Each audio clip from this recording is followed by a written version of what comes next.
അയ്യോ സിസ്റ്ററെ, എനിക്കറിയില്ലായിരുന്നു ഇത് ഏതാ ക്ലിപ്പെന്ന്. പരിചയമില്ലാത്ത നമ്പറിൽ നിന്ന് ഏതോ അവന്മാർ അയച്ചതാ. സത്യമായിട്ടും ഞാൻ അറിയാതെ ഓപ്പൺ ചെയ്തപ്പോൾ കണ്ടതാ.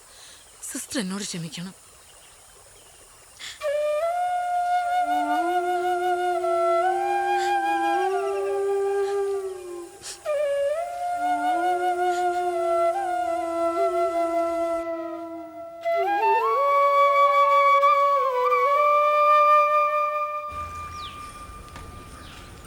എടാ റിയാസേ, നിന്റെ കൂടെയുള്ള കച്ചറകളൊന്നും കാണാനില്ലല്ലോ. അവന്മാരെ അത്യാവശ്യമായിട്ടൊരു സ്ഥലം വരെ പോയിരിക്കുക. അവർക്കും അത്യാവശ്യം. എന്തായാലും പണിക്കൊന്നും പോകാൻ വഴിയില്ല. എന്ന് വരും? അവർ 2 ദിവസം കഴിഞ്ഞേ വരൂ. റിയാസേ